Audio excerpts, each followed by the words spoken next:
Universe, siapa yang nggak kenal dengan Dwayne Johnson, aktor yang mulai dikenal publik setelah menjadi atlet gulat hiburan WWE yang sudah membintangi begitu banyak judul film. Bahkan sampai sekarang dia sudah mulai menjadi aktor dengan bayaran fantastis untuk bermain dalam sebuah proyek film box office. Edisi kali ini kita rekomendasikan salah satu filmnya yang dirilis pada tahun 2018 yang lalu, Skyscraper. Universe, if you smell what the Rock is cooking, here we go. Welcome to Rewatch.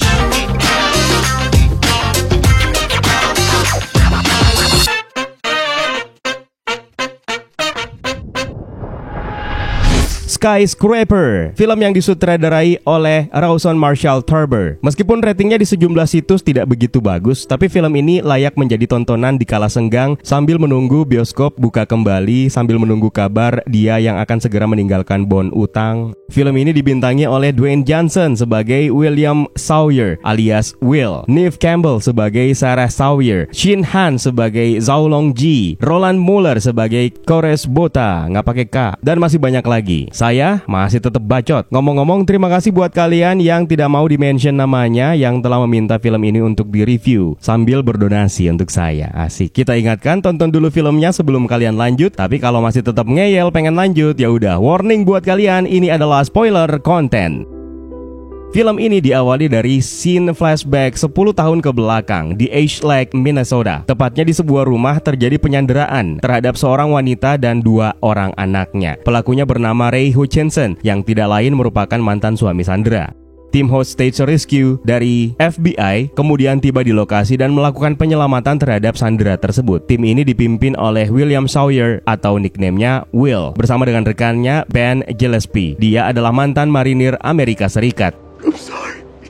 It's okay. Dalam upaya penyelamatan ini, Will malah menjadi salah satu korban dari pelaku penyanderaan yang ternyata telah menyiapkan skenario bom bunuh diri. Setelah menerima perawatan intensif dari pihak medis, Will harus menerima kenyataan dirinya kehilangan 1 kakinya. 10 tahun kemudian, di Hong Kong ada sebuah bangunan pencakar langit yang begitu megah yang menjulang tinggi. Bangunan ini diklaim lebih tinggi daripada Burj Khalifa di Uni Emirat Arab, setinggi 3.500 kaki dan terdiri dari 225 lantai. Bangunan ini bernama The Pearl.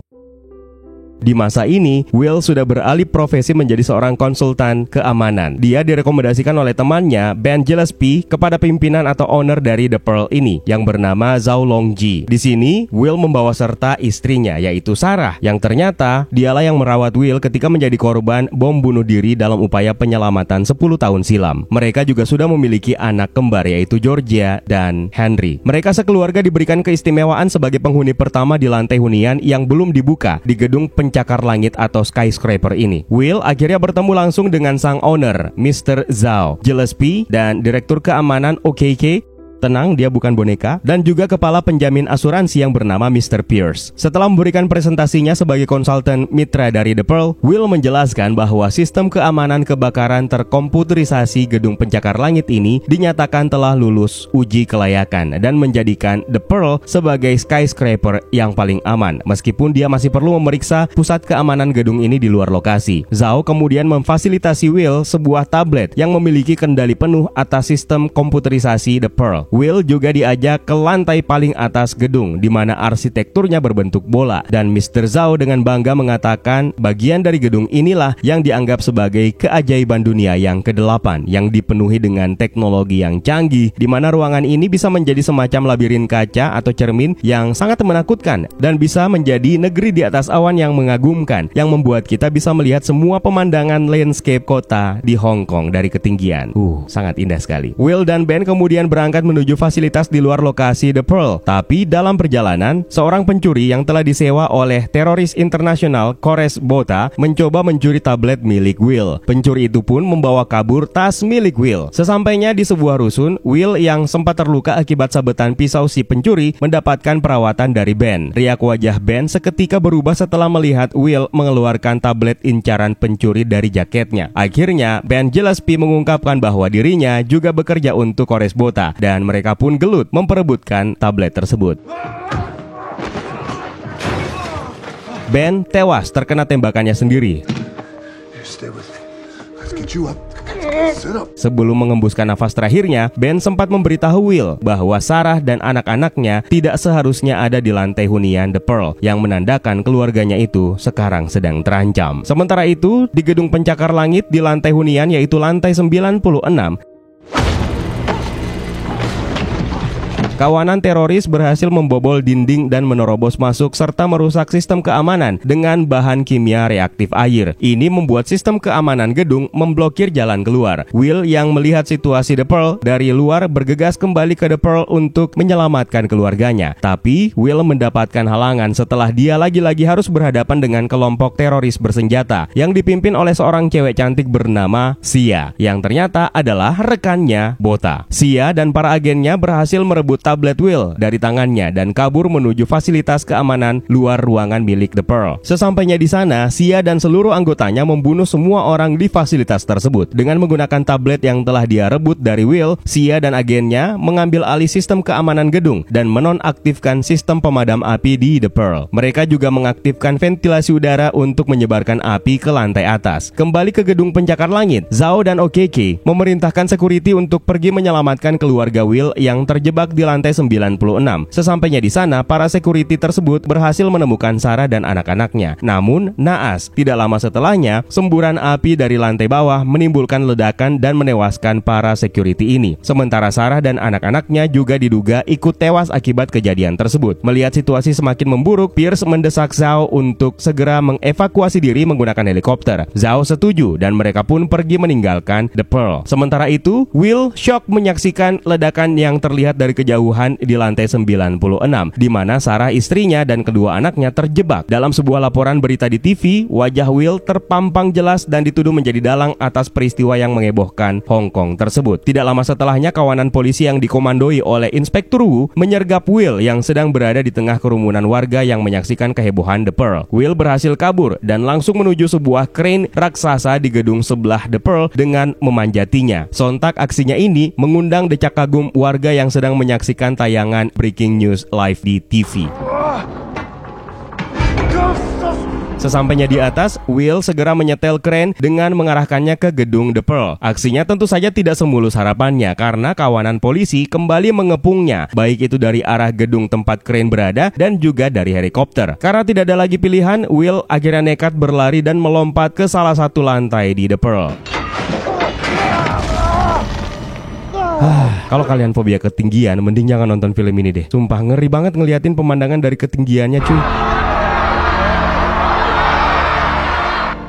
Kembali ke gedung pencakar langit, Zhao dan OKK menyadari helikopter yang akan melakukan evakuasi bukan helikopter mereka. Ketahuan juga ternyata Pierce adalah bagian dari komplotan Bota. Bota dan anak buahnya tiba dan membunuh semua petugas dan pengawal serta menyisakan Zhao yang berhasil melarikan diri ke apartemen penthouse-nya, menguncinya sehingga dia bisa bebas dari kejaran Bota. By the way, apartemen penthouse ini juga tidak bisa dibuka dengan tablet yang dikuasai oleh Sia. Kembali ke Will yang akhirnya menemukan keluarganya yang terpisah, di mana Sarah disandera oleh Pierce. Pierce akhirnya tewas setelah di-spear oleh Will. Sementara itu, Georgia terpisah dan berada di lantai atas. Karena tidak memungkinkan untuk menyelamatkan mereka sekaligus, Will meminta Sarah dan Henry menggunakan lift untuk turun dan melewati lantai-lantai yang sudah membara dengan api. Will memutus tali besi lift tersebut hingga akhirnya membuat mereka meluncur bebas dengan cepat ke lantai bawah. Tapi tenang, ada sistem pengereman darurat yang bisa digunakan oleh Sarah ketika hampir mencapai lantai bawah, sehingga mereka bisa mendarat dengan aman. Will bergegas mencari Georgia yang ternyata sedang dikejar oleh kru Bota. Sayangnya mereka tertangkap setelah Bota menodongkan senapannya. Bota memaksa Will untuk membuka pintu penthouse Zhao. Namun, Will berusaha meyakinkan Bota kalau pintu itu memang tidak bisa dibuka. Apalagi, krunya sudah mematikan seluruh sistem keamanan gedung. Satu-satunya cara adalah membukanya dari dalam, yang mana hanya Zhao yang bisa melakukannya. Tidak ada jalan lain, Bota memaksa Will untuk mengusahakannya dengan menawan Georgia. Will berusaha memeriksa seluruh bagian gedung untuk mengakses panel keamanan demi membuka penthouse Zhao. Sementara itu, Sarah menjelaskan situasi yang terjadi di The Pearl kepada Inspektur Wu. Sarah meyakinkan mereka bahwa Will tidak terlibat sama sekali dengan sabotase gedung tersebut dan Bota lah yang menjadi dalangnya. Inspektur Wu dan krunya bingung kenapa Bota malah berusaha menjebak dirinya sendiri di situasi yang sebenarnya membahayakan dirinya juga. Sarah yang mendengarkan mereka berdiskusi dengan bahasa Mandarin kemudian menyela diskusi mereka mereka karena mengingat Sarah pernah melihat mereka membawa perlengkapan yang bertuliskan Shirin, yaitu perusahaan penyedia parasut. Untungnya Sarah bisa bahasa Mandarin ya. Mereka akhirnya menyimpulkan kalau kru Bota kemungkinan akan melarikan diri menggunakan parasut menuju zona pendaratan terdekat dari gedung. Kembali ke gedung, Will akhirnya menemukan lokasi pusat panel security gedung yang letaknya di lantai paling atas di belakang turbin. Will dengan nekat melakukan misi bunuh diri menuju lokasi panel keamanan tersebut secara manual, yaitu dengan memanjati gedung dari luar tentunya. Setelah sampai di sana, pintu penthouse pun akhirnya terbuka, tapi situasi berbahaya kembali dihadapi oleh Will setelah turbin gedung tersebut meledak yang membuat Will menyelamatkan diri. Untungnya dia sudah menyiapkan backup plan dengan menggunakan tali sebagai safety beltnya yang membuat dia terhempas bergelantungan di atas ketinggian di luar gedung. Sekali lagi, kalau kalian fobia ketinggian jangan lihat adegan ini deh. Zhao yang melihat pintu penthouse-nya akhirnya terbuka dengan segera menutupnya kembali. Beruntung ada kaki buatan Will yang menahan pintu tersebut dan dia pun berhasil masuk dan berhadapan dengan Zhao. Zhao kemudian menjelaskan bahwa Bota telah memerasnya selama proyek konstruksi senilai 6 miliar dolar ini. Bota mengetahui bahwa Zhao menyimpan rincian transaksi tersebut di file komputer, yang mana itu bisa mengungkapkan akun dan nama 3 sindikat kejahatan yang bekerja untuk Bota. Itulah yang menjadi motif Bota melakukan sabotase dan serangan ke gedung pencakar langit milik Zhao ini untuk merebut file tersebut yang tersimpan di drive eksternal yang selalu dibawa oleh Zhao.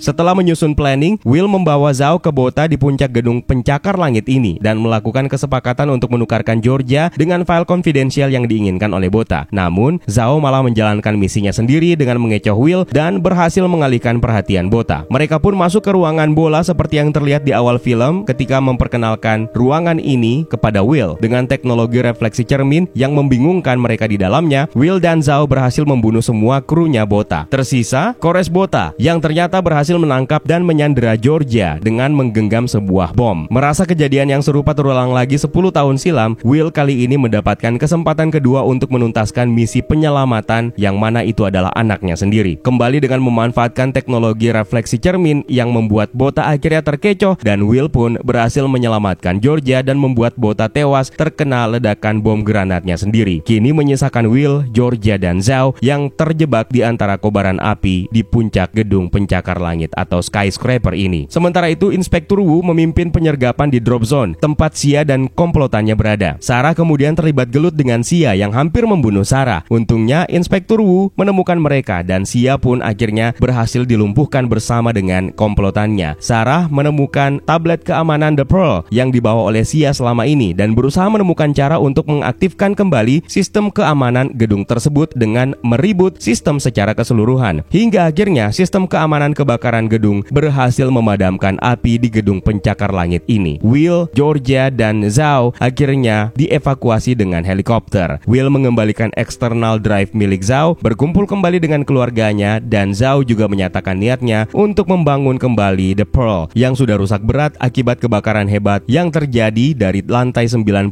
hingga ke puncak gedung.